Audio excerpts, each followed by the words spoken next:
Hello बच्चों, let's see this question.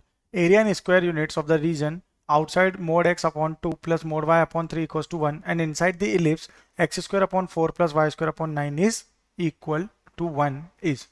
So first of all अगर हम यहाँ देखें तो इस तरह से हमारा जो है ग्राफ ड्रॉ होगा. ठीक है, तो एक इलिप्स ड्रॉ कर लेते हैं. सबसे पहले इस तरह का एक हमारा इलिप्स होगा.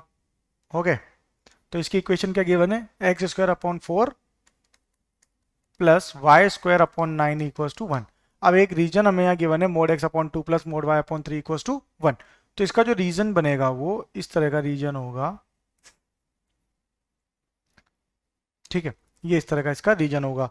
तो यहां से हमसे पूछा गया है area of the region outside both of them, outside this area and inside this ellipse. यानी कि ये वाला जो हमारे पार्ट्स हैं, ये पूरे पार्ट का एरिया हमें फाइंड करना है. ठीक है, तो ये एरिया कैसे फाइंड होगा? अब यहाँ पे दूसरी इक्वेशन क्या है? Mod X upon 2 plus mod Y upon 3 equals to 1.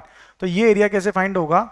Required area is equals to area of ellipse minus area of, यहाँ पे कौन सा फिगर बन रहा है? क्वाड्रिलेटरल. तो area of ellipse minus area of quadrilateral. तो क्या हो जाएगा? एरिया ऑफ इलिप्स क्या होता है? Pi into A into B minus area of quadrilateral half into, अब इसकी लेंथ आएगी यहाँ पे हाइट इंटू, इस तरह से इसमें वैल्यूज पुट करें अगर, तो अब यहां से इसका एरिया कितना हो जाएगा? अब यहाँ पे अगर हम देखें तो एरिया ऑफ इलिप्स क्या होता है? पाई ए बी. ठीक है, तो पाई यानी कि पाई और ए बी कितना है? ए की वैल्यू है यहाँ से देखें तो 2 और बी की कितनी आ रही है? 3. तो ये हो जाएगा 2 इंटू 3 इक्वल टू 6 माइनस ये क्या हो जाएगा? Area of quadrilateral half into base into height, यानी कि हाफ इंटू बेस कितना है? 6 इंटू हाइट अगर यहाँ देखें. ठीक है, तो ये कितने हो जाएगी? यहाँ पर अगर इसकी हम हाइट फाइंड करेंगे तो ये हाइट हमारी जो है वो आएगी इक्वल टू यहाँ से कितनी आ रही है? 4.